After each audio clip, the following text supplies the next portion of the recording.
It's time for CBS 19 Sports from the Mansour Law Firm Sports Desk.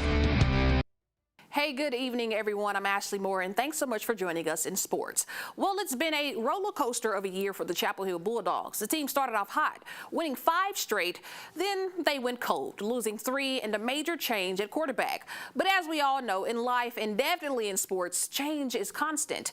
And what makes a difference at the end of the day is team leadership. And well, on Friday, Chapel Hill managed to upset the offensive powerhouse that is Kilgore in a double overtime thriller. And they're headed to the state quarterfinals led by our CBS 19 Under the Lights head coach of the week, Jeff Riordan. Under the Lights on CBS 19, sponsored by Ultra Federal Credit Union, Heaton Eye Associates, and Smith Dental Care. Once again, you are our CBS 19 Under the Lights head coach of the week. Now, let's talk about this, Coach Riordan, because the first time you were here, Chapel Hill was on a 4-game win streak.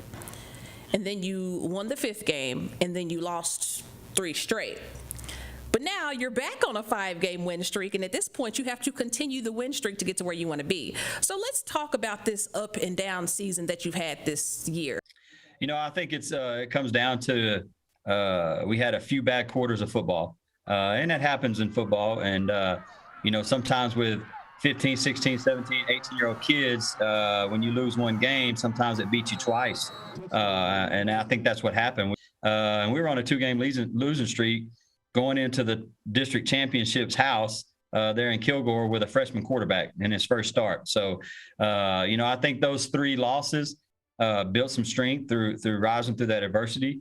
Our kids' backs were against the wall and had to come out fighting against Maybank and Henderson just to get in the playoffs.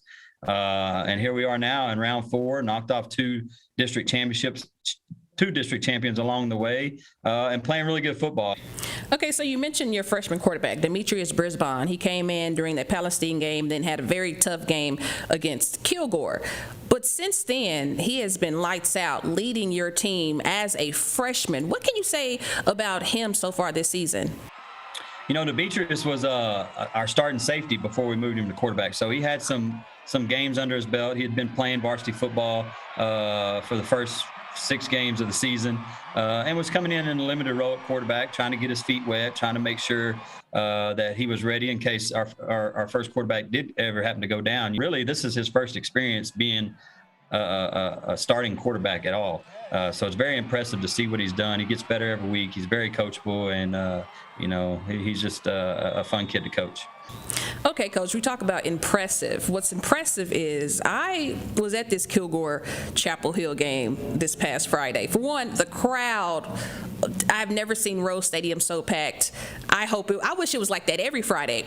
But I'm at the game, and your team goes down 17-0 against Kilgore. And I must say, it wasn't looking good. And somehow y'all came back and rallied to take this game to 2 overtimes. You had a blocked field goal in the first overtime. Then Samari Willis scores a touchdown in the second overtime. But then you have an interception by Javen Mayfield to stop Kilgore from scoring. You know, I think our focus as coaches, we don't take any part of the game, any aspect of the game lightly.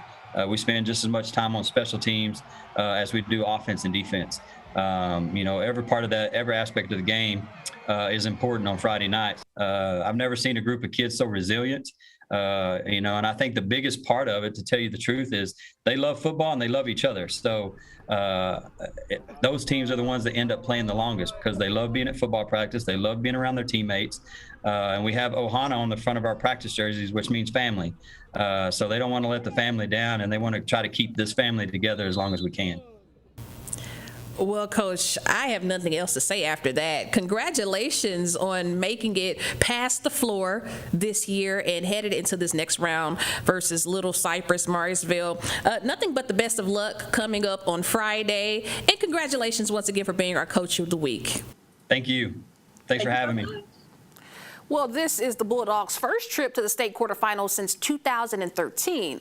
And this year, they'll be taking on Little Cypress Morrisville Bears at the Berry Center in Cypress Friday night. Well, that's all for sports. Back to you, Sade.